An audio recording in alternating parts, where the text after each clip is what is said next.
તો કેમ છો બધા મજામાં ને તમારા બધાનું સ્ટડી ટેલર ધ હાર્દિકમાં ખૂબ જ સ્વાગત છે। આજે આપણે 16 ઓક્ટોબર 2020ના રોજનું ધ હિન્દુનું ગુજરાતીમાં એનાલિસિસ જોઈશું। So I am the Hardik Parmar and latest start our journey towards success. આજનો લેક્ચર ખૂબ જ ઇન્ટરેસ્ટિંગ, રસપ્રદ અને મહત્વપૂર્ણ રહેવાનો છે। તો શું તમે બધા ઇન્ટરેસ્ટેડ છો ને, તૈયાર છો ને આજનો લેક્ચર સાંભળવા માટે? સૌથી પહેલાં મહત્વનું આર્ટિકલ જોઈએ પોલિટી એન્ડ ગવર્નન્સ સાથે સંબંધિત, કે જમ્મુ કાશ્મીરની જે પાર્ટી જે છે, જમ્મુ કાશ્મીરની જે રિજિયોનલ પાર્ટી, જમ્મુ કાશ્મીરની અંદર જે પોલિટિકલ રાજનૈતિક પાર્ટીઓ છે કે જે સ્થાનિક લેવલની હશે, એટલે કે જે માત્ર જમ્મુ કાશ્મીરમાં જ વાત કરતી હશે, એ બધી ટીમઅપ થઈ છે, એટલે કે એ બધી ભેગી થઈ છે અને મિટિંગ કરવાનું કાર્ય કરેલું છે। અને આ ત્યાંની બધી સ્થાનિક પાર્ટીઓ એક સાથે આવી ગઈ છે અને એમને હવે એક નવો મુદ્દો ઉઠાવેલો છે। કયો મુદ્દો? એમની હવે એવી માંગણી છે, એ એવી કોશિશ કરશે કે જમ્મુ કાશ્મીરનું જે સ્પેશિયલ સ્ટેટસ છે એ પાછું અપાવવાની કોશિશ કરે। તમને ખ્યાલ હશે જમ્મુ કાશ્મીરની અંદર 4 ઓગસ્ટ 2020ના રોજ આજે 370 નંબરની આર્ટિકલ જે છે એ રિમૂવ કરી દેવામાં આવેલી હતી, કાઢી નાખવામાં આવેલી હતી અને એની સાથે તે જમ્મુ કાશ્મીરને જે સ્પેશિયલ સ્ટેટસ હતું એ રદ કરી નાખવામાં આવેલું હતું, બરાબર? તો એ પાછું કઈ રીતે લાવવું, જમ્મુ કાશ્મીરને પાછું સ્ટેટસ કઈ રીતે આપવું, એ આ પાર્ટી બધી ભેગી થઈ અને કોશિશ કરશે। એનસી તો નેશનલ લેવલની કોન્ફરન્સ કરવામાં આવેલી હતી, એના પ્રેસિડેન્ટ એ આ મિટિંગ ચેર કરેલી હતી, એના ચેરમેન હતા અને સ્થાનિક લેવલની બધી પાર્ટીને peoples alliance for the Gupkar declaration, Gupkar declaration શું છે એ પણ આપણે આની અંદર જ આગળ જાણીશું।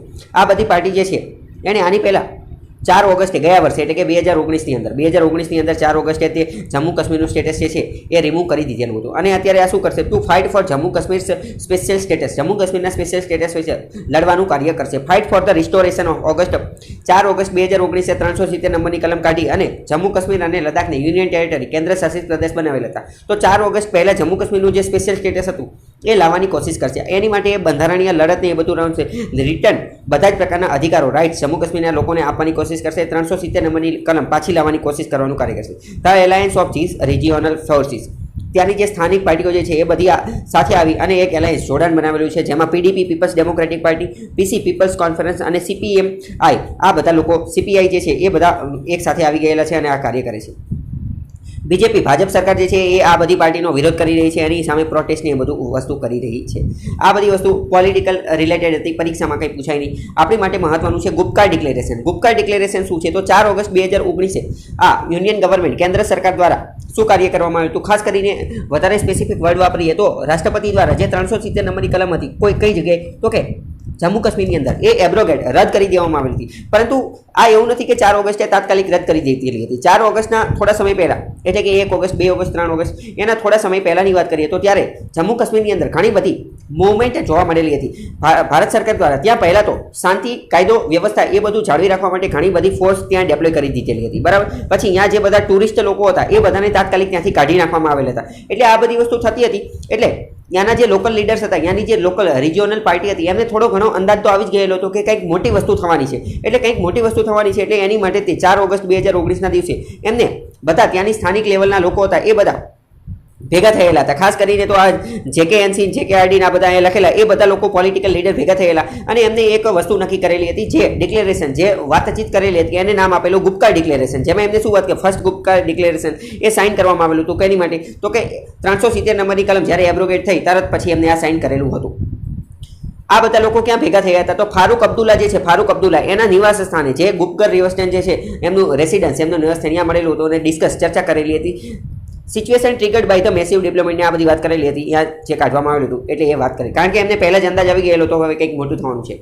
બીજો મહત્વનો આર્ટિકલ જોઈએ તો જીએસટી કોમ્પેન્સેશન ફંડ વિશે છે, બરાબર? ઘણા લાંબા સમયથી તમને ખ્યાલ જ છે કે કેન્દ્ર સરકારે રાજ્ય સરકારને જીએસટીના વધારાના વળતર સ્વરૂપે જે પૈસા આપવાના છે, પરંતુ કેન્દ્ર એમ કહે છે કે અમારી પાસે પૈસા નથી, તો એ પૈસા લાવવા કઈ રીતે, એ આખો મુદ્દો ઘણા સમયથી ચર્ચામાં છે। તો હવે કંઈક અત્યાર સુધી કેન્દ્ર સરકાર રાજ્યને એમ કહેતું હતું કે તમે પોતપોતાની રીતે આરબીઆઈ પાસેથી, માર્કેટમાંથી, જ્યાંથી મજા આવે ત્યાંથી તમે પૈસા બોરો કરી લો, પૈસા ક્યાંકથી ઉધાર લઈ લો, પરંતુ હવે સેન્ટરે એવું કીધેલું છે કે વાંધો નહીં, હવે તમારે ઉધાર લેવાની જરૂર નથી, અમે આ 1.1 લાખ કરોડ રૂપિયા જે જીએસટીના બ્રિજ, એટલે કે જે વધારાના પૈસા જે છે એ કેન્દ્ર પોતે જ તે ઉધાર લઈ લેશે। કેન્દ્ર, સેન્ટર ટુ બોરો, બરાબર?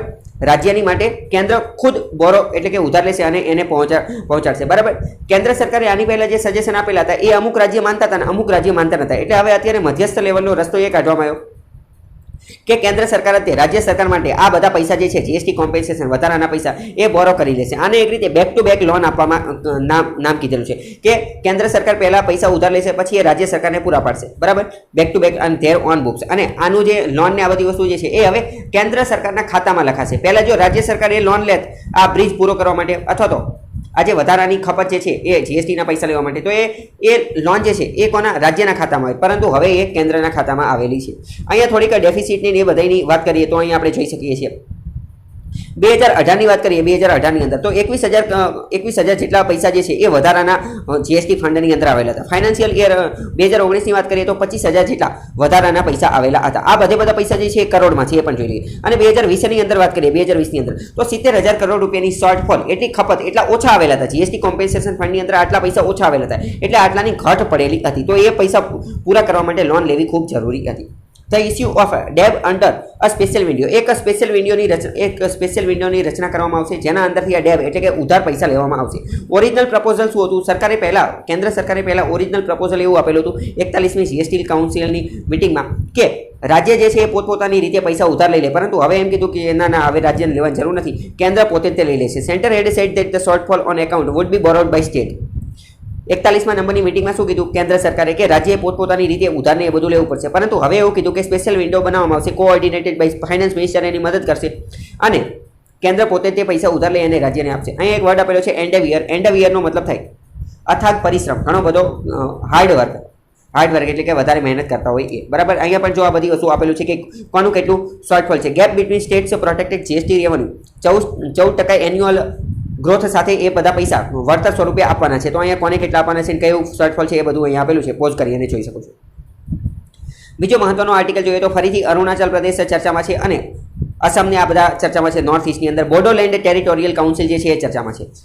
બોડોલેન્ડ ટેરિટોરિયલ કાઉન્સિલ જે છે અહીંયા હવે ઇલેક્શન થવાના છે. અત્યારે ઇલેક્શન થવાના જ હતા, પરંતુ કોવિડની મહામારીના કારણે એ ઇલેક્શન જે છે એ થોડા મોડા કરેલા છે. બરાબર, મુલતવી રાખેલા છે અને એ હવે કદાચ ડિસેમ્બરની આજુબાજુમાં થશે. તો બીજેપી અત્યારે તૈયાર છે કોની માટે? આઈસ બોડોલેન્ડ ટેરિટોરિયલ કાઉન્સિલની અંદર એ ઇલેક્શન જીતવા માટે તૈયાર છે, એની વાત છે. તો બોડો પીસ એકોર્ડ થયેલો હતો. હવે જો બોડોલેન્ડની અંદર પણ બોડોલેન્ડ જે છે ત્યાંની પણ સ્થાનિક લેવલની પાર્ટીઓ, સ્થાનિક લેવલની રિજિયોનલ પોલિટિકલ પાર્ટી હશે, તો એની સાથે બીજેપીએ પહેલા એ બંનેનું કોએલિગેશન એટલે કે જોડાણ હતું. બીજેપીને એની સાથે સારા સંબંધ હતા, પરંતુ જ્યારથી આ નવો કરાર સાઇન થયેલો છે કે બોડો પીસ એકોર્ડ, બોડો લોકો સાથે શાંતિ મંત્રણા, શાંતિ એકોર્ડ સાઇન થયો છે, ત્યારે બીજેપી અને આ જે બીપીએફ શું છે એ એની સ્થાનિક લેવલની પાર્ટી છે બોડોલેન્ડની.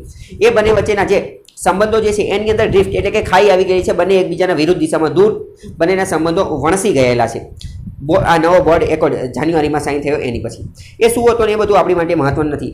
થર્ડ બોડોલેન્ડ એકોર્ડ સાઇન્ડ એની વિશે વાત કરીએ તો ગૃહ મંત્રાલય દ્વારા આ અને આસામની સરકાર, એક મિનિટ, હમણાં કદાચ મેં અરુણાચલ પ્રદેશ કીધેલું હતું, પરંતુ આ બોડોલેન્ડ જે છે એ આખું આસામ સાથે જોડાયેલું છે. કોની સાથે? આસામની અંદર. આસામની અંદર એક ઓટોનોમસ ડિસ્ટ્રિક્ટ આવેલો જેને કહેવાય છે બોડોલેન્ડ ટેરિટોરિયલ. તો આ જે એકોર્ડ જે છે એ હોમ મંત્રાલય અંતર્ગત સાઇન થયેલો હતો આસામની સરકાર સાથે અને બોડો ગ્રુપ સાથે. બોડો નામની પ્રજાતિ આસામની અંદર રહે છે. આ ત્રણ પક્ષ વચ્ચે એ સાઇન થયેલો હતો. અને આનો ઉદ્દેશ્ય શું હતો? Redraw and renew Bodoland territorial areas. Bodoland territorial area જે છે એને ફરીથી ડ્રો કરવાનો અને એ જે જિલ્લા જે છે B10 એને આસામની અંદર ફરીથી બનાવવાની એ બધી વાત હતી. બોડો જે છે એ સિંગલ લાર્જેસ્ટ ટ્રાઇબલ કમ્યુનિટી, આસામની અંદર એક નંબરની સૌથી મોટી ટ્રાઇબલ કમ્યુનિટી છે. એના વિશે પણ તમને ખબર હોવી જોઈએ. બીજી વાત કરીએ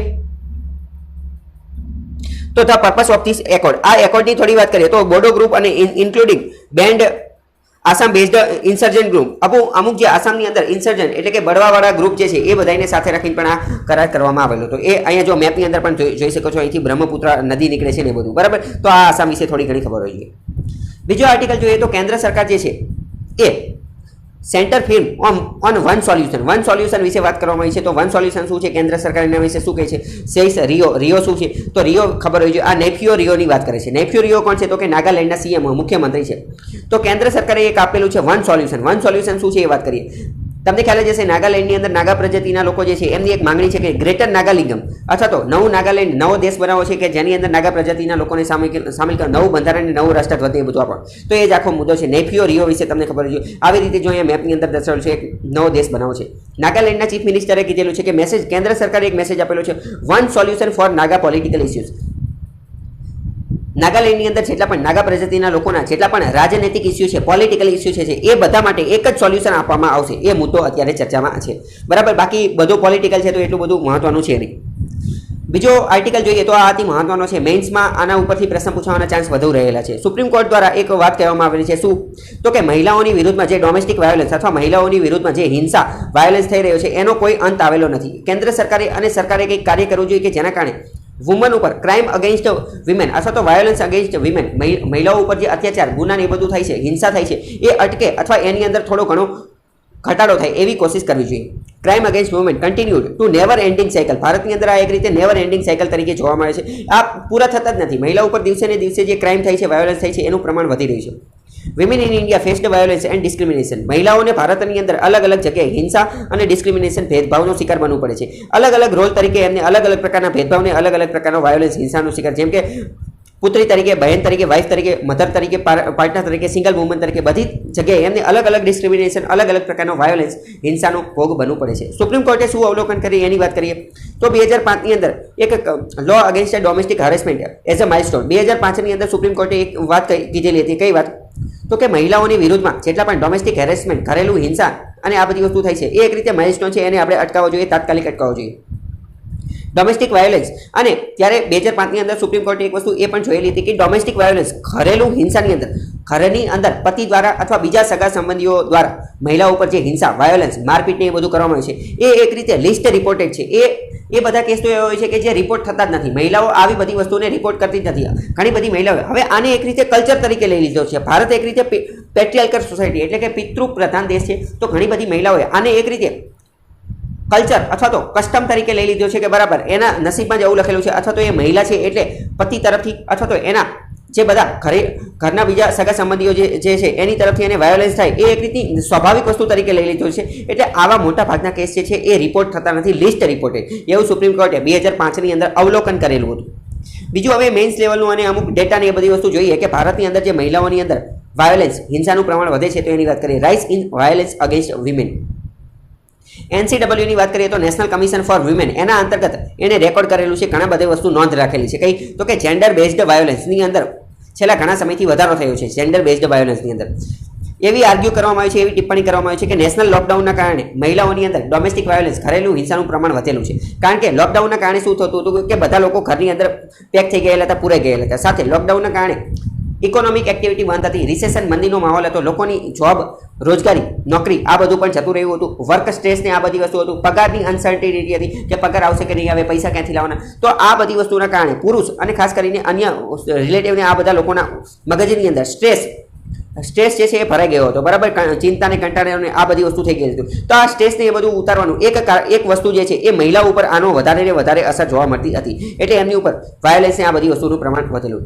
અને એક વસ્તુ, એક ટ્રેન્ડ જોવા મળેલો છે. શું ટ્રેન્ડ જોવા મળે છે? કે જ્યારે પણ આવી કોઈ પણ પ્રકારની નેચરલ કેલામિટી હોય, કોઈ પણ પ્રકારની આકસ્મિક આપદા આવી ગઈ હોય, ડિઝાસ્ટર આવી ગઈ હોય, આવી કોઈ પણ વસ્તુ થયેલી હોય, કેલામિટી હોય, ડિઝાસ્ટર હોય, આવી કોઈ પણ વસ્તુ થયેલી, યુદ્ધ કે કોઈ પણ વસ્તુ હોય, ત્યારે એક વસ્તુ એ જોવા મળેલી છે કે મહિલાઓ ઉપરના જે ડોમેસ્ટિક વાયોલન્સ, મહિલાઓ ઉપર જે હિંસા અને મહિલાઓની જે પ્રમાણ, એનું પ્રમાણ સતત વધતું રહે છે. પ્રથમ વિશ્વયુદ્ધની અંદર, બીજા વિશ્વયુદ્ધની અંદર જ્યારે પણ આવી કોઈ પણ વસ્તુ થયેલી છે તો એક વસ્તુ એ જોવા મળી છે ટ્રેન્ડ સ્વરૂપે કે મહિલાઓનું પ્રમાણ છે, મહિલાઓની સ્થિતિ કથળેલી છે અને એમની ઉપર જે હિંસા, વાયોલન્સ, ક્રાઇમ જે છે એનું પ્રમાણ વધેલું છે, બરાબર. પીપલ જોબલેસ, ઘણા બધા લોકો જોબલેસ થઈ ગયેલા છે તો એનો સ્ટ્રેસને એ બધું કાઢવા માટે એ વાયોલન્સ આની અંદર પ્રમાણ વધેલું છે. પોસિબલ રીઝન, મહિલાઓ ઉપર વાયોલન્સ, હિંસાને આ બધું વધે છે એના કારણ શું હોઈ શકે? બીજું આપણે એ પણ જોઈશું કે મહિલાઓ જે છે એ આ બધી વસ્તુ નોટ કરતી નથી, રિપોર્ટ કરતી નથી, FIR નોંધાવતી નથી. તો એનું કારણ પણ શું હોઈ શકે?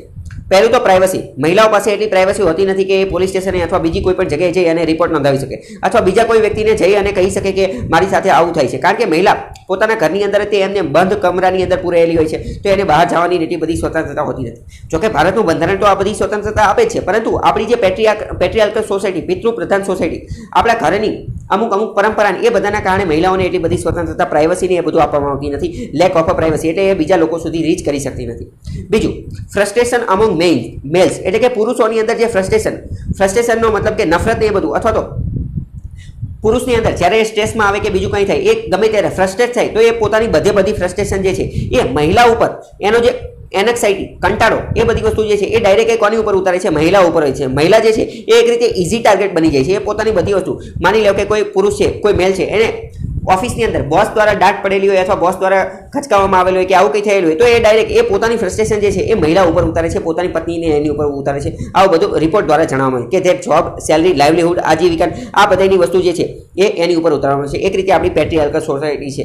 લોકડાઉનની અંદર પણ આ બધી વસ્તુ જે છે એની અંદર વધારો જોવા મળેલો છે. સિચ્યુએશન ક્રાઇસિસ જો અહીં આપેલું છે કે ધેર ઇઝ એવિડન્સ, એવું સબૂત જોવા મળેલું છે કે જ્યારે પણ પરિસ્થિતિ સર્જાય, કેવી ક્રાઇસિસની, કેલામિટીની, નેચરલ ડિઝાસ્ટરની, આવી કોઈ પણ પરિસ્થિતિ સર્જાય ત્યારે મહિલાઓની વિરુદ્ધમાં જે વાયોલન્સ થાય છે એની અંદર વધારો જોવા મળે છે. તો આ બધું અટકાવવા માટે તમને કોઈ પૂછે કે તમારે શું કરવું જોઈએ, તમે એક ઓફિસર બની જાઓ તો તમારે શું કરવું જોઈએ, અથવા તમે એક ભણેલા ગણેલા ભારતના નાગરિક છો તો એની સ્વરૂપમાં તમે શું સજેસ્ટ કરો, સજેશન આપણે શું આપવું જોઈએ, તો આપણે સિવિલ સર્વિસીસની આ બધાની તૈયારી કરીએ છીએ તો આપણે એવું ન કહીએ કે આમ કરી નાખવું જોઈએ, તેમ કરી નાખવું જોઈએ, કંઈક વ્યવસ્થિત જવાબ આપવો જોઈએ. તો વ્યવસ્થિત જવાબ શું આપો એની અહીંયા વાત કરેલી છે. પહેલાં તો જોઈએ તો પોલીસ જે છે એ આ કેસની અંદર એટલું બધું વધારે પડતું કરી શકતી નથી. કેમ? કારણ કે પહેલાં તો મેં તમને કીધું કે પોલીસ પાસે એટલી બધી ફરિયાદ એવું બધું આવતું નથી. ફરિયાદ આવે નહીં તો ત્યાં સુધી પોલીસ કંઈ કરી શકે. એટલે police do not first port, અને પોલીસ ડાયરેક્ટ જ ત્યાં જઈ અલગ અલગ બધાના ઘરમાં જઈને તો કંઈ ચેક ન કરી શકે કે કોના ઘરમાં ડોમેસ્ટિક વાયોલન્સ થાય છે એને અટકાવવાનું, એવું બધું કંઈ કરી શકે નહીં. એટલે પોલીસ ઉપર આપણે એટલો બધો ફોકસ ન કરી શકીએ. આપણે કોઈ ઓલ્ટરનેટિવ એરેન્જમેન્ટ, બીજી કોઈ વ્યવસ્થા કરવી જોઈએ કે જ્યાં આ બધી વસ્તુનું સમાધાન થઈ શકે. એની માટે સરકારે કરવું જોઈએ કે ગવર્મેન્ટ શુડ એન્શ્યોર, સરકારે ખાતરી આપવી જોઈએ, સરકારે એવું કંઈક કરવું જોઈએ. શેની માટે? પહેલાં તો રિસોર્સિસ ટુ હેલ્પ વુમન, મહિલાઓની મદદ કરવા માટે રિસોર્સિસ, અમુક પ્રકારના સંસાધનોની ફાળવણી કરવી જોઈએ, અમુક ઓલ્ટરનેટિવ એરેન્જમેન્ટ કરવી જોઈએ. ડિસ્ટ્રેસ, કંટાળોને એ બધું કાઢવા માટે, મહિલાઓની હેલ્થ સર્વિસીસ પૂરી પાડવા માટે વ્યવસ્થા કરવી જોઈએ. એની માટે રિસોર્સિસને એ બધું ફાળવવું જોઈએ. અલગ અલગ પ્રકારના રૂમ, હોસ્પિટલ, અલગ હોસ્પિટલની એ બધી વસ્તુની વ્યવસ્થા કરવી જોઈએ.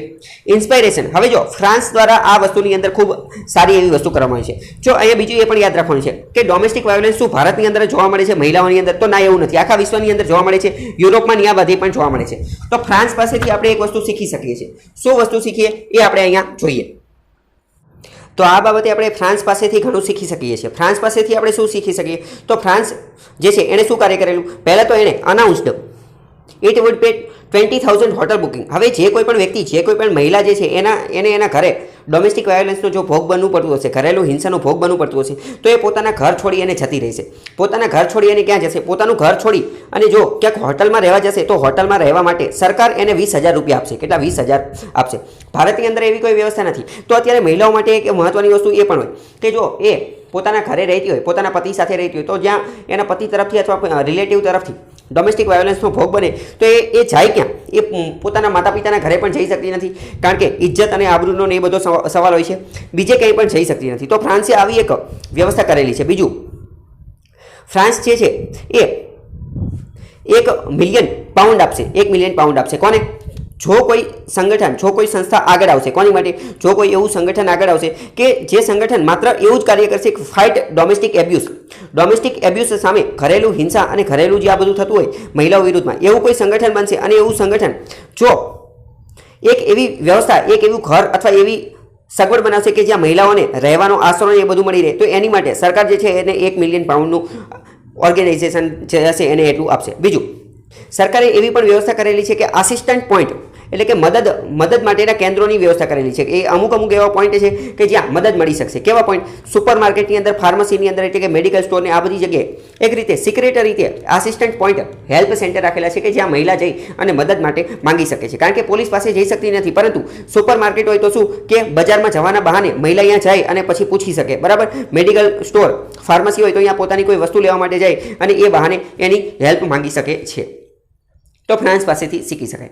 તો ભારતની અંદર આ જે ક્રાઇમ અગેન્સ્ટ વુમન થાય છે એમાં એનસીઆરબીનું શું કહેવાનું થાય છે? એનસીઆરબી એટલે કે નેશનલ ક્રાઇમ રેકોર્ડ બ્યુરો. એના અંતર્ગત એવું જાણવા મળેલું છે કે 2017ના કમ્પેરમાં, એની સરખામણીમાં 2018ની અંદર મહિલાઓની અગેન્સ્ટમાં જે ગુના થયેલા છે એની અંદર વધારો જોવા મળેલો છે. ઉત્તર પ્રદેશ મહિલાઓની વિરુદ્ધમાં થતા ગુનામાં સૌ પ્રથમ નંબરે આવે છે, બીજા નંબરે મહારાષ્ટ્ર, ત્રીજા નંબરે બેંગાલ. મેટ્રોપોલિટન સિટીની વાત કરીએ તો દિલ્હીની અંદર સૌથી વધારે આવે છે. હવે જો અહીંયા તમારે એ વસ્તુ પણ યાદ રાખવાની છે કે અહીંયા ગુના વધુ થાય છે આ યુપીમાં ને એ બધામાં. એટલે એનો મતલબ આપણે એક્ઝેક્ટ એવું કહી જ ન શકીએ કે અહીંયા જ સૌથી વધુ થતા હશે ને બીજે બધે ઓછા થતા હશે. અહીંયા એક વસ્તુ તમારે એ પણ નોટ કરવાની રહેશે કે અમુક નાના ગામડામાં અથવા અમુક અંતરિયાળ વિસ્તારમાં, રિમોટ વિલેજીસની અમુક જગ્યાએ ગુના થતા હોય, પરંતુ કદાચ એ રજિસ્ટર્ડ ન થતા હોય, એ નોંધવામાં ન આવતા હોય. તો જો એ નોંધવામાં ન આવતા હોય તો પછી એ તો આ એનસીઆરબીના ડેટામાં બતાવશે જ નહીં. એનસીઆરબી તો એવો જ ડેટા લેશે કે જે એફઆઈઆર નોંધાયેલી હોય, જે નોંધાયેલ રજિસ્ટર્ડ હોય એ જ લેશે. બરાબર?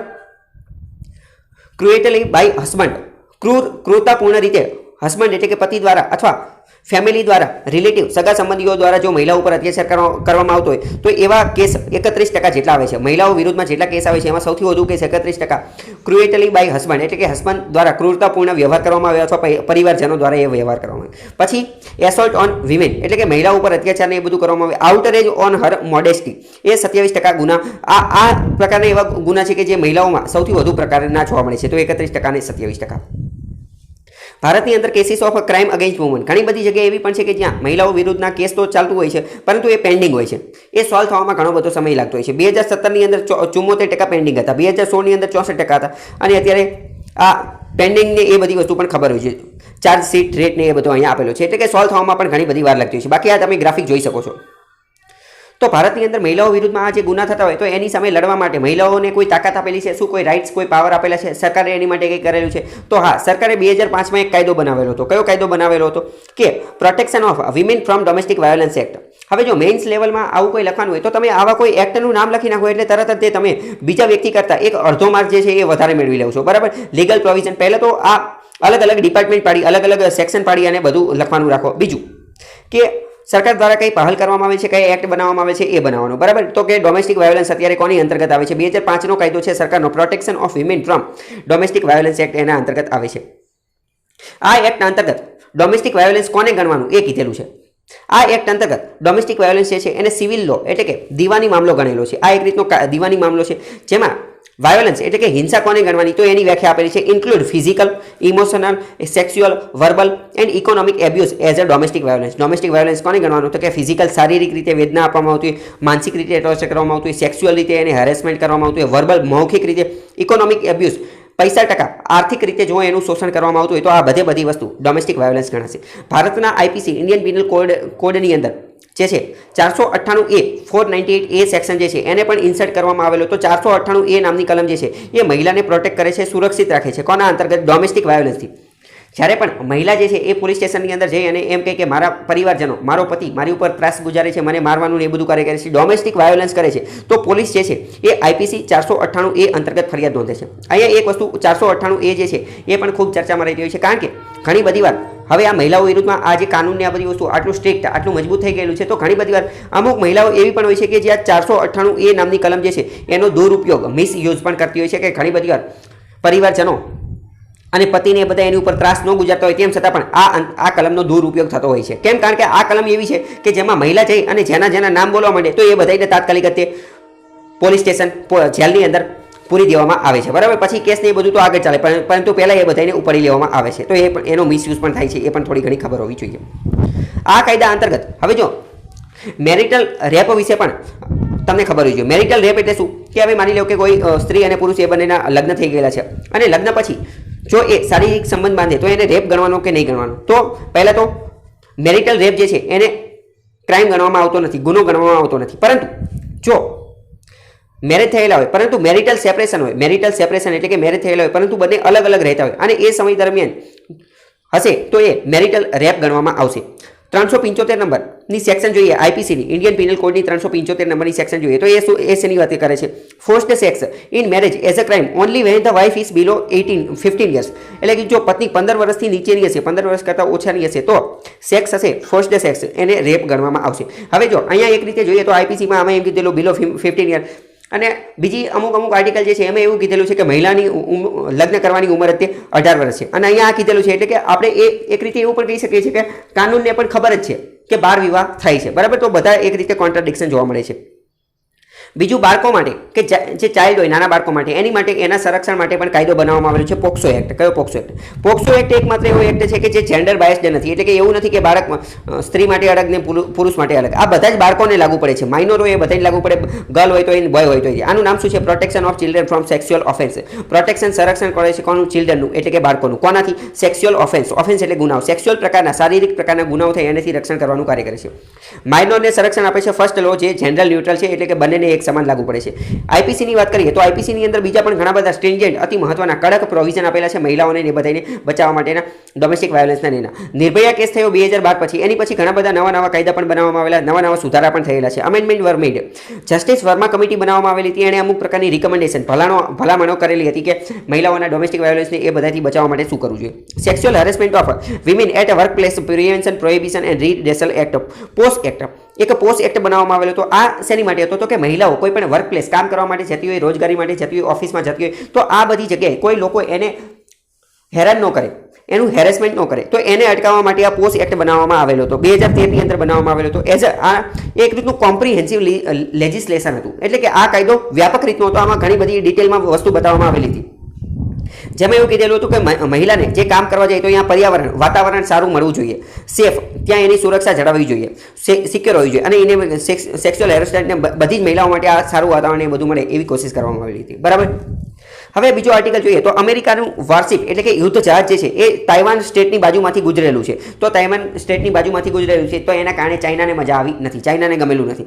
અમેરિકાનું એવું કહેવાનું થાય છે કે અમે આ વોરશિપ યુદ્ધ જહાજ જે છે એ રૂટીન રીતે અમે નીકાળેલું છે, એમાં ચાઇનાએ કંઈ ડરવાની જરૂર નથી, પરંતુ ચાઇના એક રીતે સંદેશ આપે છે. હવે જો ઇન્ટરનેશનલ રિલેશનની અંદર એક મહત્વની વસ્તુ શું હોય કે બધા દેશ જે છે એ કંઈ ડાયરેક્ટ યુદ્ધમાં પહોંચી ન જાય, બધાએ ખાલી એક રીતે સિગ્નલ આપવાનો હોય, સંદેશ આપવાનો હોય. બરાબર. ખાલી સિગ્નલ આપે, એક સ્ટ્રોંગ, અમુક વીક સિગ્નલ હોય, અમુક સ્ટ્રોંગ સિગ્નલ હોય, તો આવું કંઈ કાર્ય કરીએ એનાથી ઓટોમેટિક સિગ્નલ મળે. જેમ કે જો અમેરિકાએ ખાલી વોરશિપ યુદ્ધ જહાજ જે છે એ તાઇવાન સ્ટેટમાંથી કાઢી, તો એના કારણે ચાઇનાને સિગ્નલ મળી ગયો. બરાબર. હવે ભારત ક્વાડ ગ્રુપની મિટિંગની અંદર ભાગ લે, બરાબર, અને એની અંદર ચાઇના વિરુદ્ધમાં કંઈક બોલે તો તરત એને ચાઇનાને એ સિગ્નલ મળી જાય. બરાબર.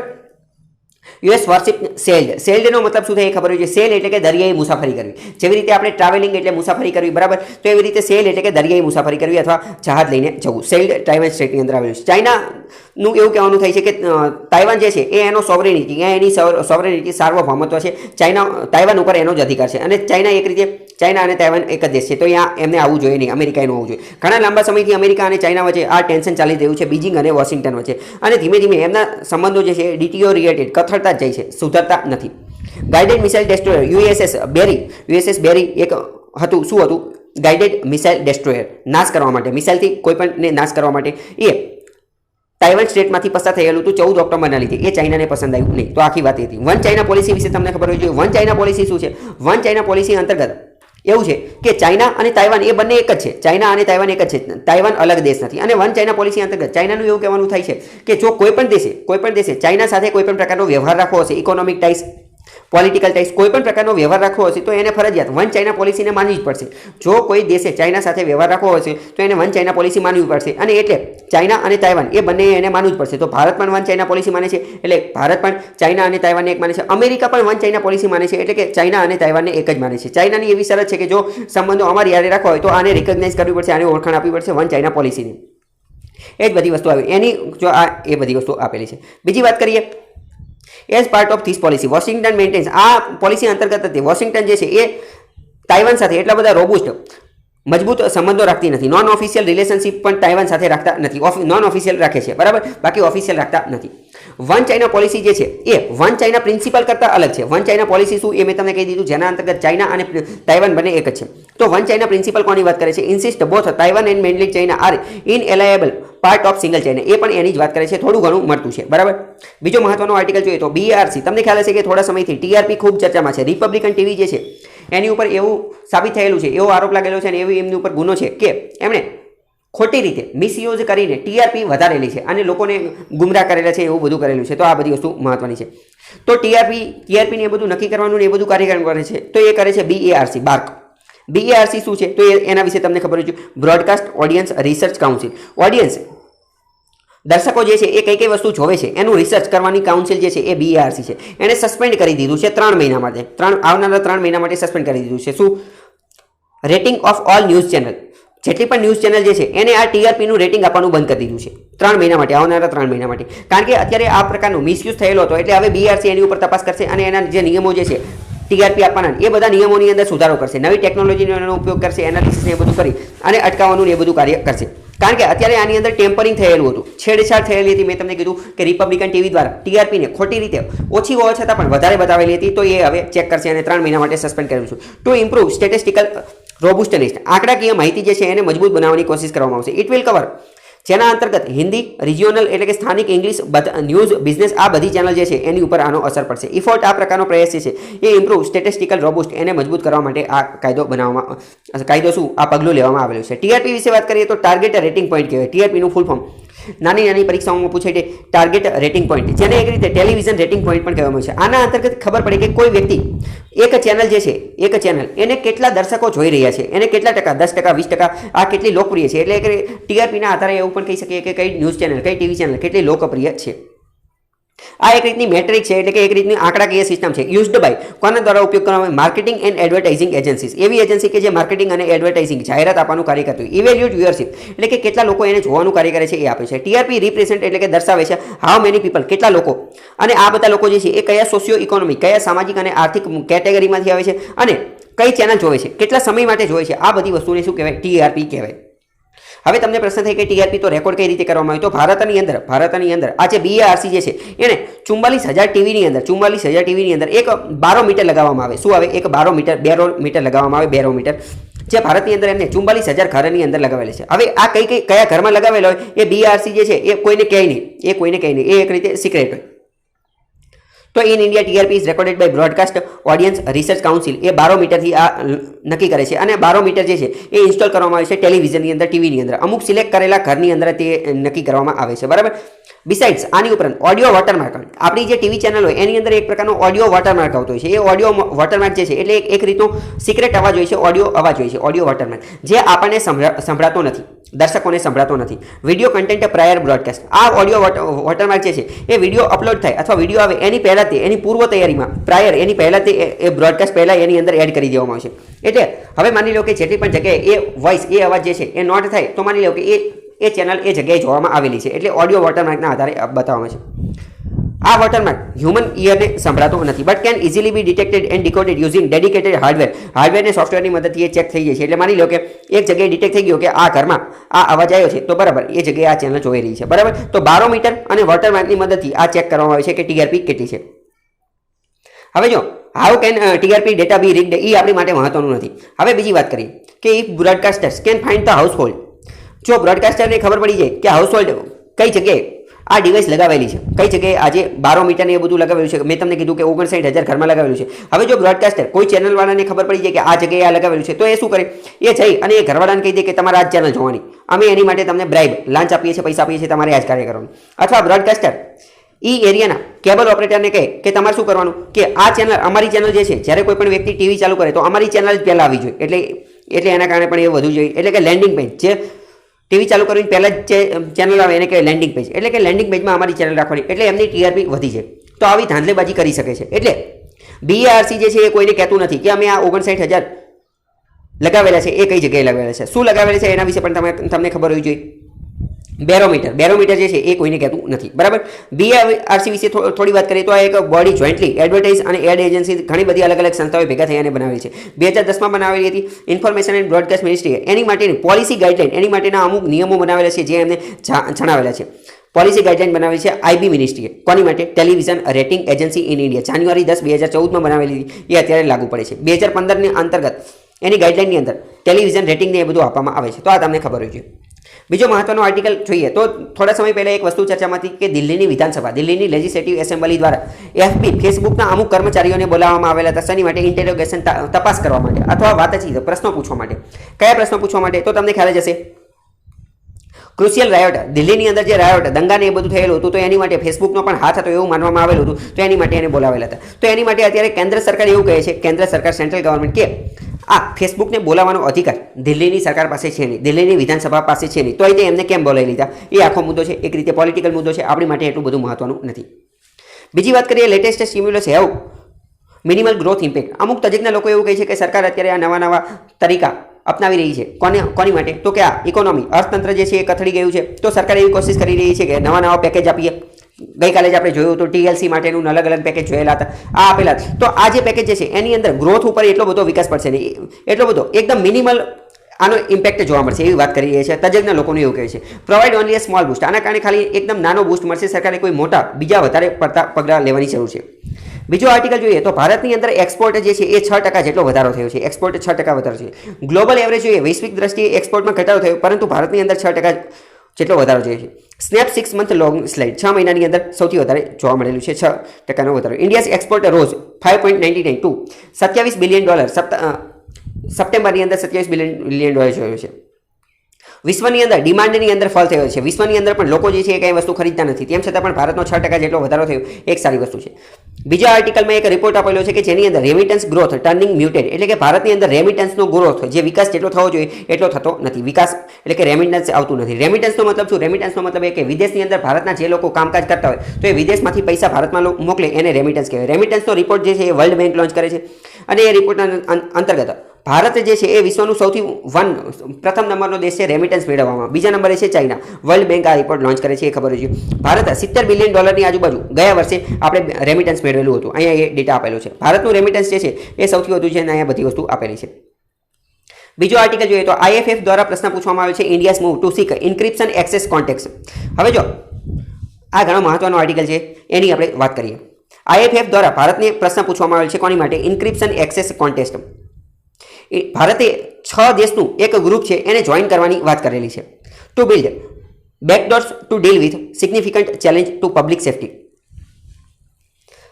હવે જો તમને ખ્યાલ હશે કે ઘણી બધી સોશિયલ મીડિયા છે, જેથી પણ સોશિયલ મીડિયા ફેસબુક ને વોટ્સએપ ને ઓલોન પેલોન આ બધી સોશિયલ મીડિયા જે છે એ બધા એન્ડ ટુ એન્ડ ઇન્ક્રિપ્શનનો ઉપયોગ કરે છે. What is end to end ઇન્ક્રિપ્શન?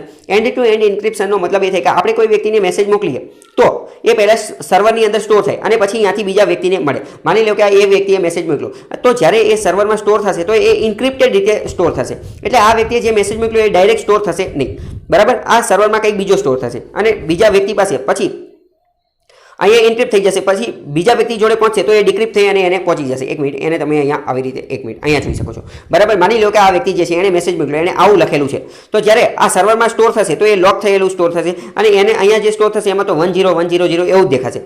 પછી જેવું આ યુઝર પાસે પહોંચશે તો એ અનલોક થઈ અને એને આ જે મેસેજ જે છે એક્ઝેક્ટ એવો ને એવો દેખાશે, બરાબર. તો આને કહેવાય એન્ડ ટુ એન્ડ ઇન્ક્રિપ્શન. એનો મતલબ એકદમ દેશી ભાષામાં એવું કહેવાય કે આપણે જે મેસેજ લખીએ, ટાઈપ કરીએ તો જે સર્વરમાં જ્યારે સ્ટોર થશે તો એક્ઝેક્ટ એવો મેસેજ નહીં સ્ટોર થાય, એ અમુક ઇન્ક્રિપ્ટ થઈ જશે, અમુક કોડની અંદર રિઝનિંગની જે આપણે સાઇન લેંગ્વેજ કહીએ સાઇન લેંગ્વેજમાં સ્ટોર થઈ જશે. તો એ માની લો કે કોઈ સરકાર જે છે એને આ ડેટા એક્સેસ કરવો છે તો કરી શકે નહીં, કારણ કે એ આ સર્વરની અંદર જતી રહે તો સર્વરની અંદર એને આ ઇન્ક્રિપ્શન વાળો ડેટા મળે. આ ઇન્ક્રિપ્શનમાં શું લખેલું છે એ વાંચી શકે નહીં.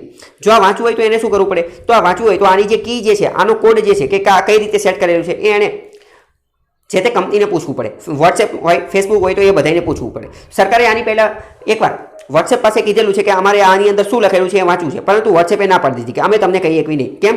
કારણ કે યુઝર જે વપરાશકર્તા જે છે એની પ્રાઇવસીનો સવાલ છે. અમે એની પ્રાઇવસી આવી રીતે તમને કહી શકીએ નહીં. એને કોઈક બીજાને મેસેજ મોકલેલો હોય, પ્રાઇવેટ મેસેજ મોકલેલો, અમે તમને કહીએ કે નહીં. સરકારને ચોખ્ખી ના પાડી દીધી. તો હવે આખો મુદ્દો શું છે એ જોઈએ.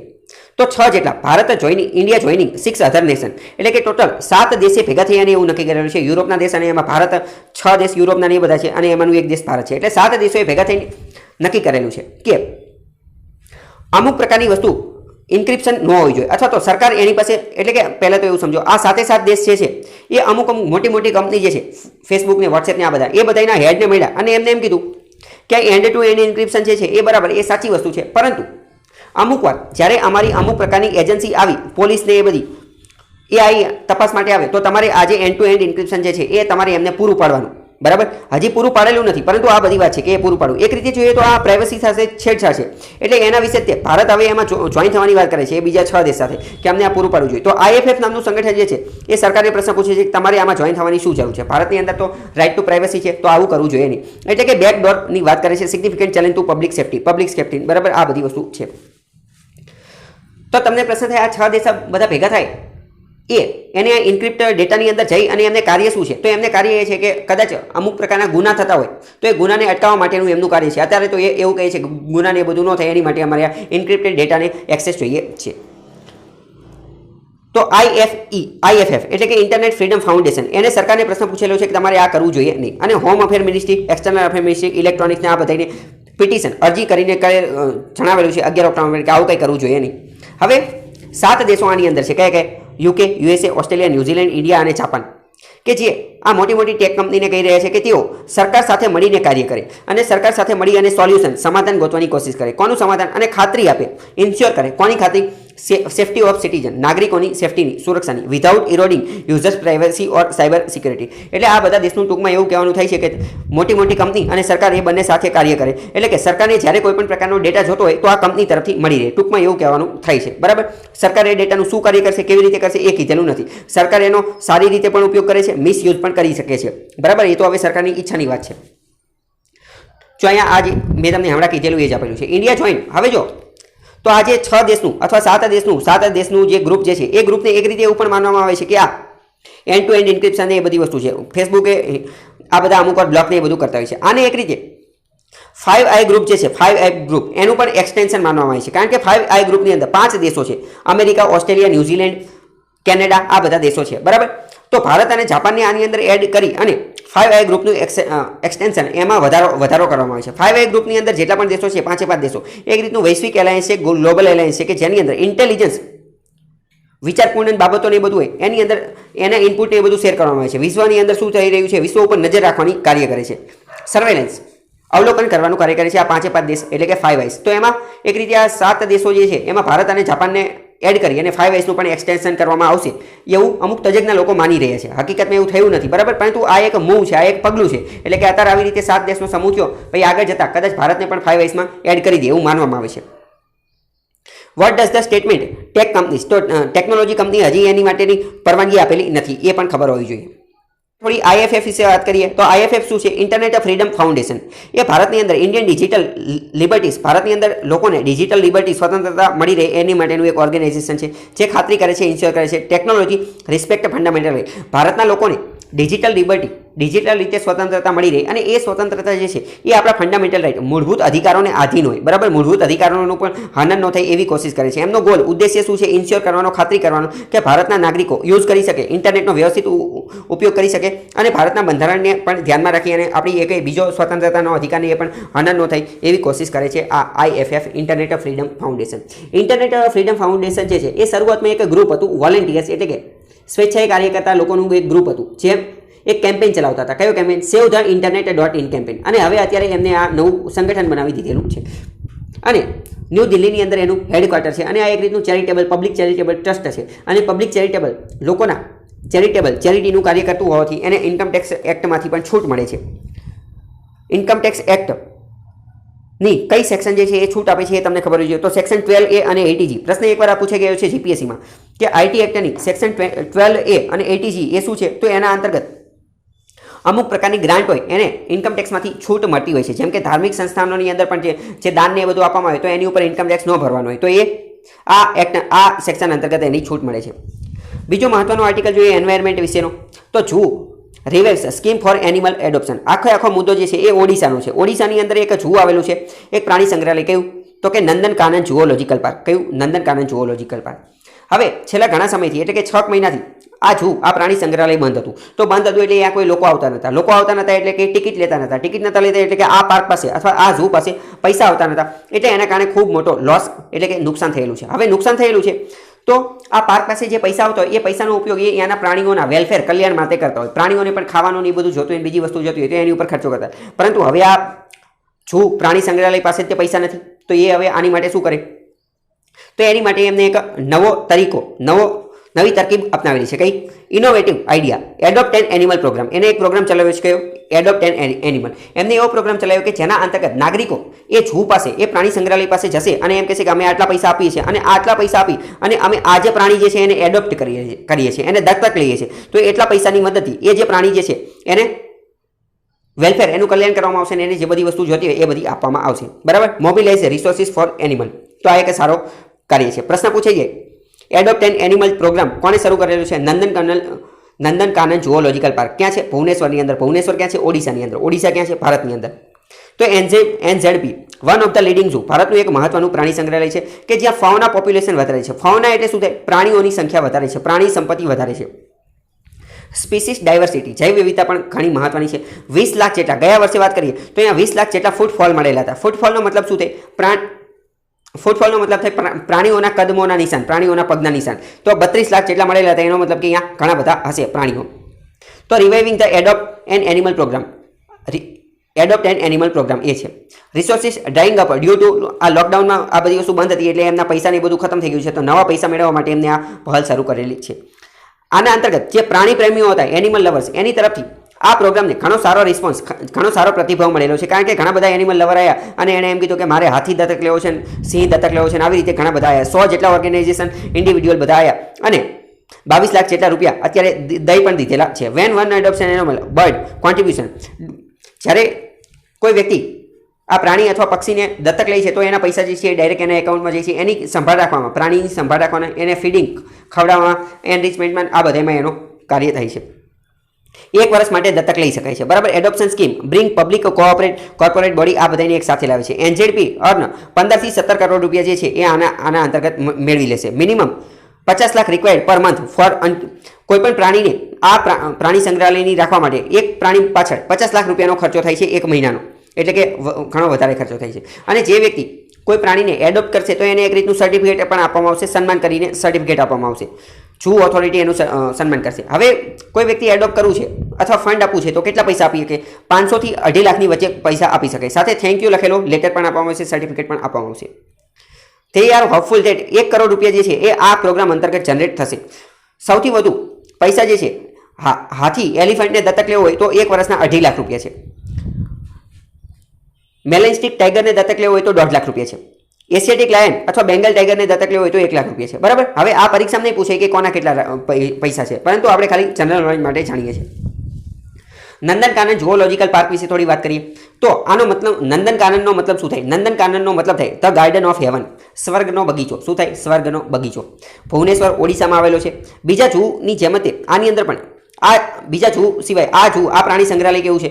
ઘણા બધા પ્રાણી સંગ્રહાલય કેવા હોય તો પ્રાણી સંગ્રહાલય સિટીની અંદર હોય અથવા કોઈ જગ્યાએ હોય જ્યાં અલગ અલગ પ્રાણીઓને એ જગ્યાએ લાવવામાં આવતા હોય. પરંતુ આ પ્રાણી સંગ્રહાલય યુનિક છે. કેમ? કારણ કે આ પ્રાણી સંગ્રહાલય જંગલની વચ્ચોવચ્ચ જ બનાવવામાં આવેલું છે, એટલે અહીંયા પ્રાણીઓને લાવવાની જરૂર નથી. પ્રાણીઓનું એ નેચરલ હેબિટેટ, કુદરતી નિવાસસ્થાન છે, ક્યાં? જંગલની અંદર જ છે. સેટઅપ કમ્પ્લીટલી નેચરલ એન્વાયરમેન્ટ, કુદરતી વાતાવરણ, કુદરતના સાનિધ્યમાં બનેલું છે. 6 પાર્ટિસિપેટિંગ ઝૂ અમુક નંદનકાનન જે છે conservation breeding of white backed vulture, white backed vulture, vulture એટલે કે ગીધ, એના કન્ઝર્વેશન માટે, એના સંરક્ષણ માટે, એના બ્રીડિંગના કન્ઝર્વેશન માટે ભારતની અંદર 6 જેટલા ઝૂ હતા. એમાંનું એક ઝૂ કયું છે? નંદનકાનન ઝૂ. અમુક યુનિક ફીચર જોઈએ આ ઝૂના. તો પહેલું પ્રાણી સંગ્રહાલય છે વિશ્વની અંદર કે જે બ્રીડ કરે છે, પ્રજનન કરાવવાનું કાર્ય કરે છે. કોનું? વ્હાઇટ ટાઈગર અને મેલેન્સ્ટિક ટાઈગર. વ્હાઇટ ટાઈગર અને મેલેન્સ્ટિક ટાઈગર. વ્હાઇટ ટાઈગર જે છે એ ખૂબ જ રેર, ઓછી માત્રામાં જોવા મળતી પ્રજાતિ છે. કોની? બેંગલ ટાઈગરની જે પ્રજાતિ છે, પરંતુ રેર માત્રામાં જોવા મળે છે. યુનિક આનો આજે વ્હાઇટ શા માટે મળે છે તો કે એના જીનની અંદર અમુક પ્રકારનો વ્હાઇટ કલર આવી જાય છે. એના જીન, ડીએનએના જીનની અંદર ફેરફાર થવાથી એ વ્હાઇટ જોવા મળે છે. A white tiger is not a subspecies of tiger. એ ટાઈગરની તે બીજી કોઈ નાની પ્રજાતિ, સબ સ્પીસીસ નથી, પરંતુ એક અલગ જ પ્રજાતિ છે. White tiger are born only when, white tiger ત્યારે જન્મે છે જ્યારે 2 Bengal tigers that possesses a recessive gene that affect the coat color and bred together. એટલે કે જ્યારે 2 એવા પ્રકારના બેંગલ ટાઈગર પ્રજનન કરે છે, બ્રીડ કરે છે કે જે રિસેસિવ જીન હોય એની પાસે, તો ત્યારે આ વ્હાઇટ ટાઈગરનો જન્મ થાય છે.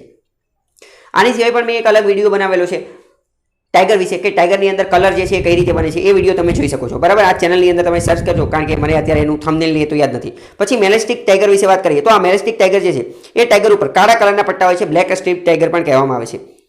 જ્યારે જેનેટિક રીઝનના કારણે તે આ બધા ટાઈગર બનતા હોય છે, એમના જીનની અંદર કંઈક ફેરફાર થવાથી ઇન્ક્રીઝ ધી ડેવલપમેન્ટ, વિકાસ થયો છે. વિકાસનો વધતા પ્રમાણના કારણે મેલેનિન પિગમેન્ટનું પ્રમાણ વધેલું છે બોડીની અંદર, અને એના કારણે કાળા કલરના પટ્ટા જોવા મળે છે. મેલેસ્ટિક ટાઈગર્સ રેરલી ફાઉન્ડ, વિશ્વની અંદર મેલેસ્ટિક ટાઈગર જે છે એ ખૂબ ઓછા પ્રમાણમાં જોવા મળે છે.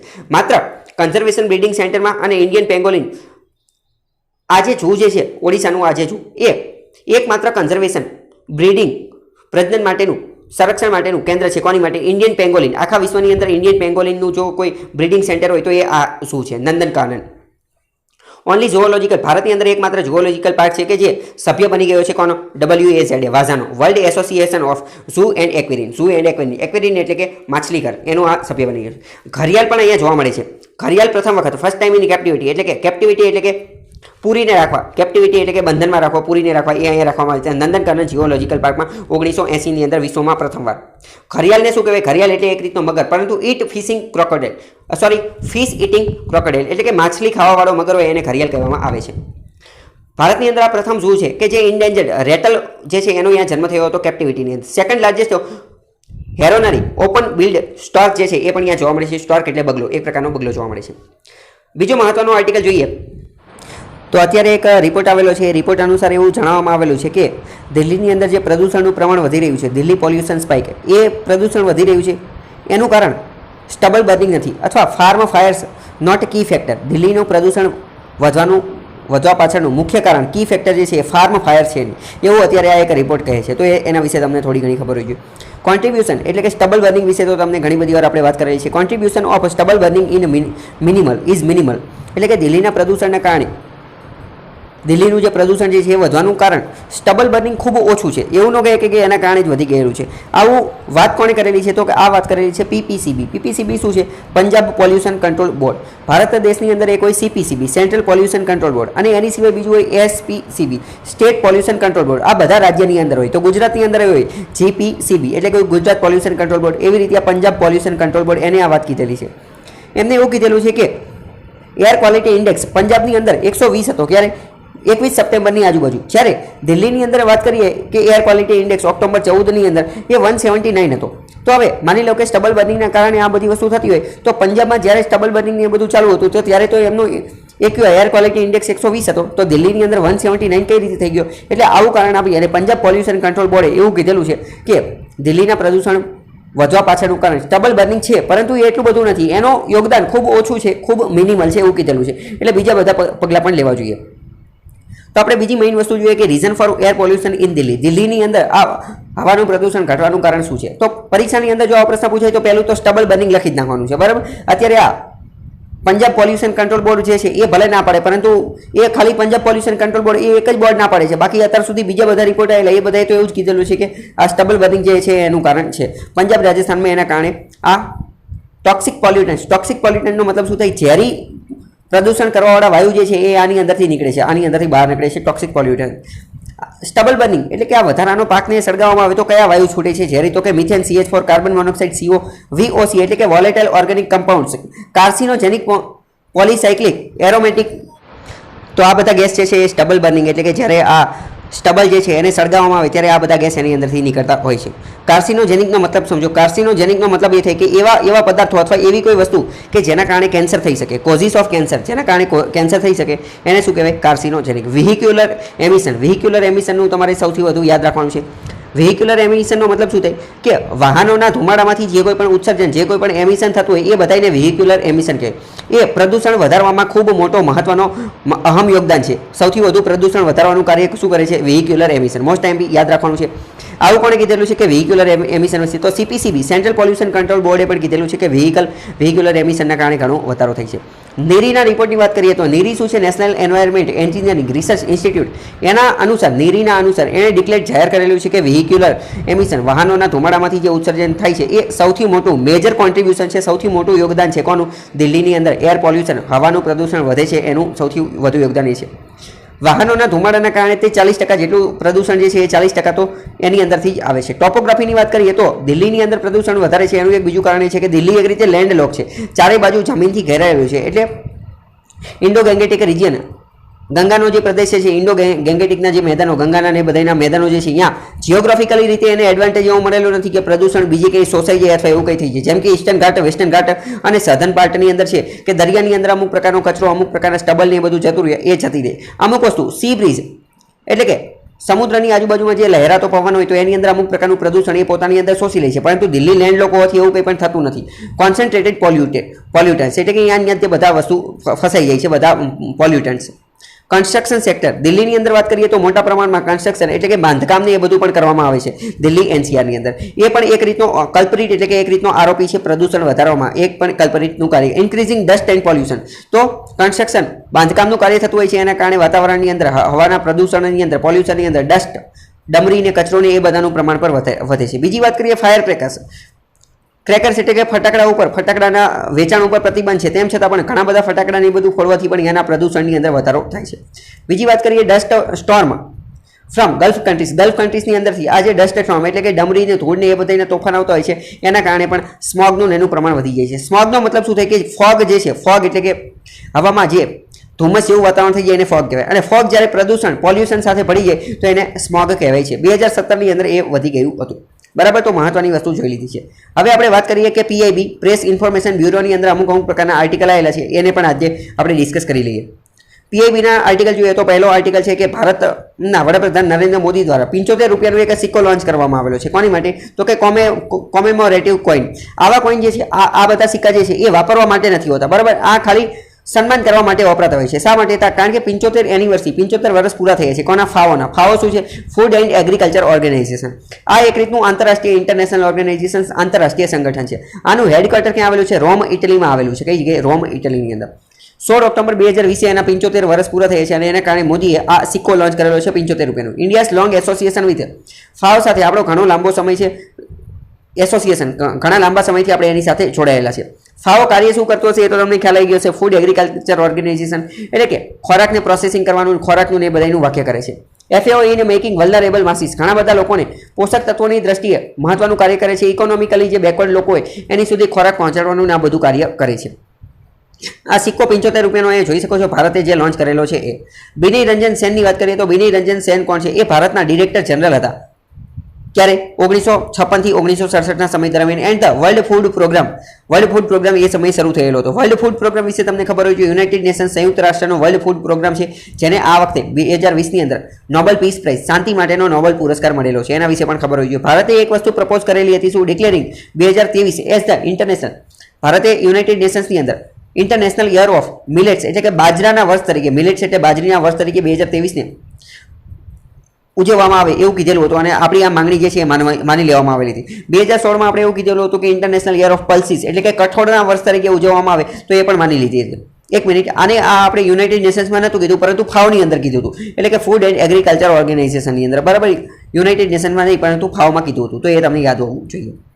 તમને પ્રશ્ન થાય, ભારતે મિલેટ્સ એટલે કે બાજરીનું સમર્થન શા માટે કરેલું હતું? તો એનું કારણ એક એ પણ છે કે બાજરી જે છે એ એક રીતે ઓછા પાણીની અંદર પણ ઉગી જાય છે. જ્યાં ઘણો બધો વરસાદ ન પડતો હોય ત્યાં પણ ઉગી જાય. રાજસ્થાનમાં એ બધી જગ્યાએ પણ ઉગી જાય, બરાબર. તો એના કારણે પાણીની બધાની બચત થઈ શકે. પલ્સીસનું ભારતે શા માટે પ્રોત્સાહન કરેલું? કારણ કે એની અંદર વધારે પ્રમાણમાં પ્રોટીન ને એ બધું મળી રહે એના કારણે, બરાબર. તો બધાની પાછળનું કંઈક કારણ હોય. ફૂડ એન્ડ એગ્રીકલ્ચર ઓર્ગેનાઇઝેશન વિશે થોડી વાત કરીએ તો આ એક રીતની સ્પેશિયલ એજન્સી છે. કોની? યુનાઇટેડ નેશન સંયુક્ત રાષ્ટ્રની સ્પેશિયલ એજન્સી છે. ઇન્ટરનેશનલ, આંતરરાષ્ટ્રીય દ્રષ્ટિએ ઇફોર્ટ એટલે કે પ્રયત્ન કરે છે. કોની માટે? ઇમ્પ્રુવ ન્યુટ્રિશન, પોષક તત્વો અને લોકોના સ્વાસ્થ્યને એ બધી વસ્તુ ઇમ્પ્રુવ, એમાં સુધારો આવે એના. ડિફીટ હંગર, ભૂખમરાને હરાવવાની કોશિશ કરે છે. પ્રોવાઇડ ફૂડ સિક્યુરિટી, ખાદ્ય સુરક્ષા પ્રોવાઇડ કરવાની કોશિશ કરે છે કે કોઈ પણ લોકો ભારતની અંદર અથવા વિશ્વની અંદર કોઈ પણ વ્યક્તિ જે છે એ ખોરાક વગર ભૂખમરાથી મરી ન જાય એવી કોશિશ કરે છે. 1945માં સ્થાપના થઈ હતી. રોમ, ઇટલીમાં હેડક્વાર્ટર છે. બાકી વાત કરીએ કે 130 જેટલા સભ્યો જે છે, 130 જેટલા દેશોની અંદર એ આસિસ્ટન્ટ આપવાનું કાર્ય કરે છે, મદદ કરવાનું કાર્ય કરે છે. 197 સભ્ય એના સભ્યો છે. ઇમ્પ્રુવ એન્ડ ડેવલપમેન્ટ, ફોરેસ્ટરી, આમનું મુખ્ય એક્ટિવિટી કઈ પ્રવૃત્તિઓ કરે છે? તો એ વાત કરીએ. ઇમ્પ્રુવ, સુધારવાનું કાર્ય કરે છે. ડેવલપ, વિકાસ કરવાનું કાર્ય કરે છે. કોને? Forestry, fisheries, agriculture and land and water resources, આ બધી વસ્તુ સુધારવાની અને ઇમ્પ્રૂવ કરવાની, ડેવલપ કરવાનું કાર્ય કરે છે.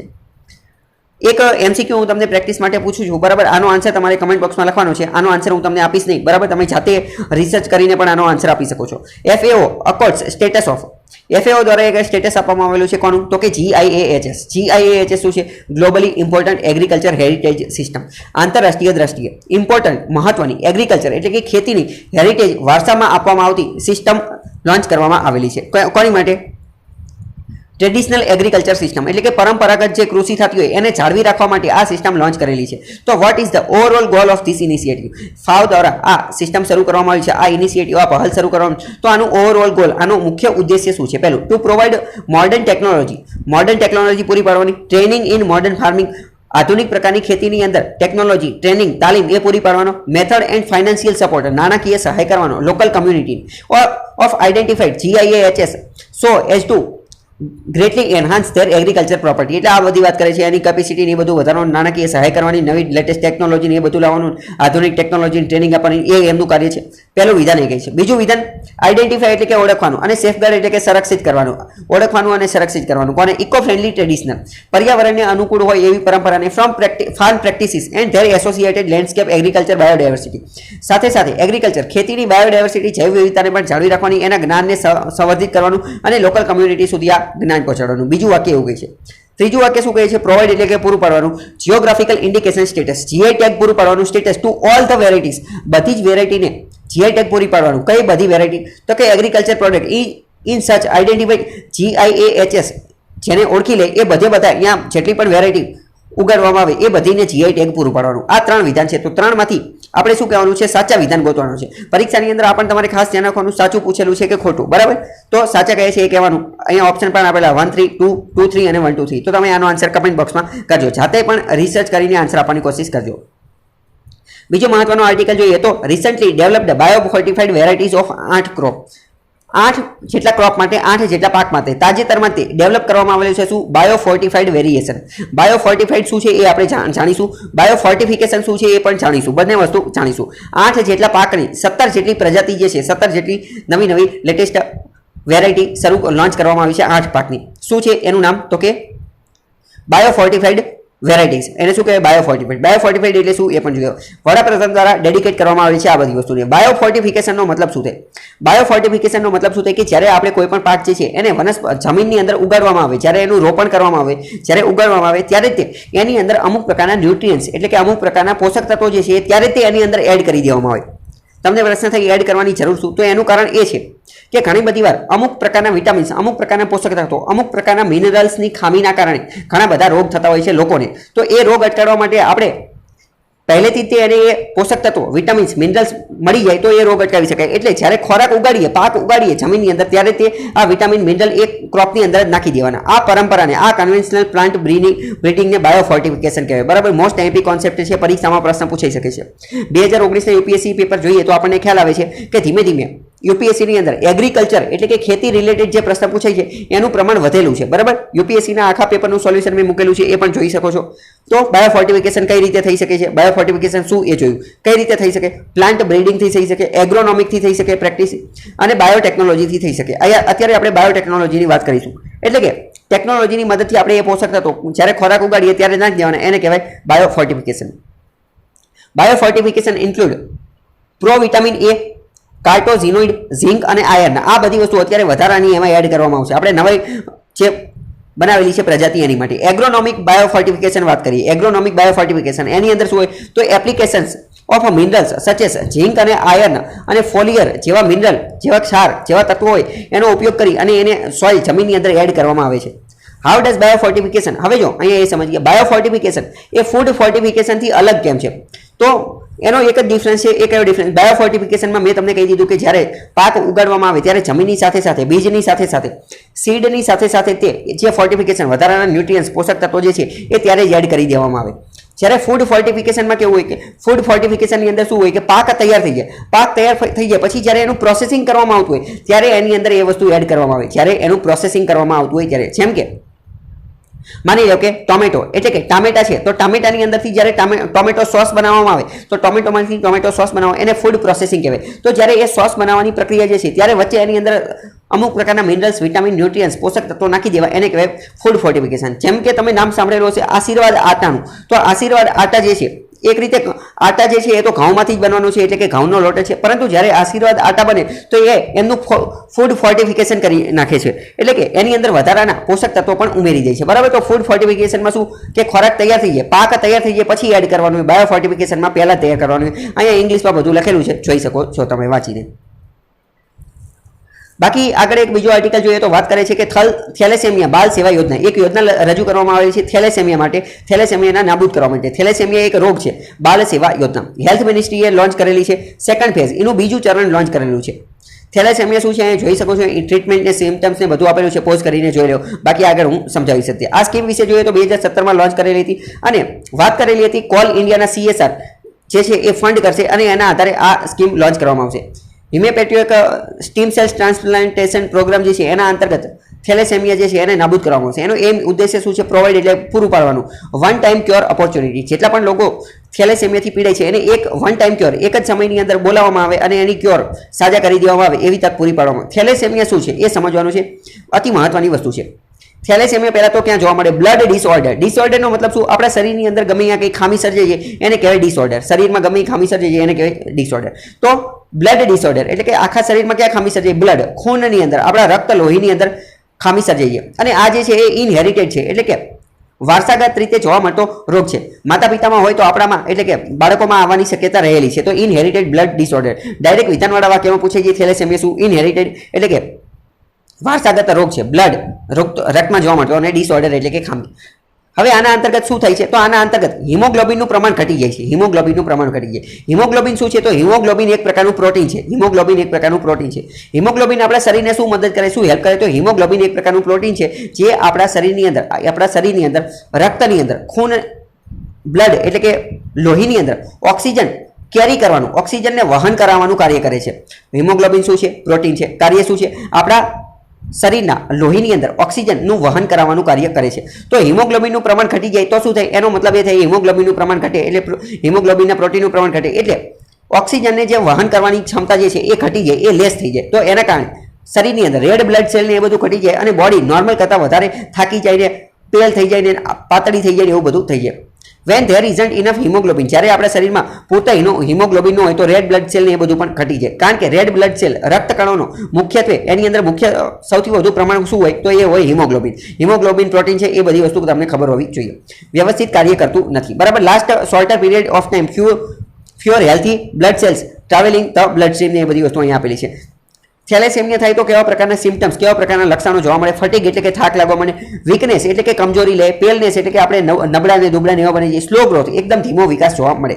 અટકાવવા માટે એની ટ્રીટમેન્ટ એટલે કે સારવારની વાત કરીએ તો સારવાર તરીકે બ્લડ ટ્રાન્સફ્યુઝન એટલે કે થોડા સમય એને બ્લડ ટ્રાન્સફર કરવાનું હોય કે બ્લડ કાઢી નવું બ્લડ ચડાવવામાં આવે. કદાચ તમે તમારા ઘરની આજુબાજુ કોઈને આ રોગ થયેલો હશે તો જોતા હશો કે એમને દર 2-3 મહિને શું કરવું પડે? બ્લડ ટ્રાન્સફ્યુઝન અલગ નવું લોહી ચડાવવા જવું પડે. એ બધા લોકો એવું વાત કરતા હોય ગુજરાતીમાં કે લોહી ચડાવવા જવાનું છે, લોહી ચડાવવા જવાનું છે. આપણને એવું લાગે શું ચડાવતા હશે? તો આ થેલેસેમિયા રોગ થયો હોય એટલે એ ચેન્જ કરતા હોય.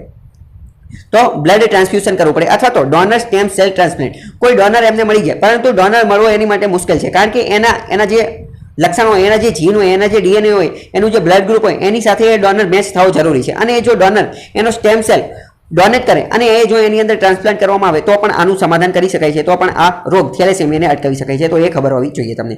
તો આજ માટે આટલું રાખીએ. બાકી કાલે મુલાકાત થશે. બાકી તમે ઇન્સ્ટાગ્રામની અંદર સ્ટડી ટેલરને ફોલો કરી નાખશો તો તમને બીજી પણ નવી વસ્તુ જાણવા મળશે.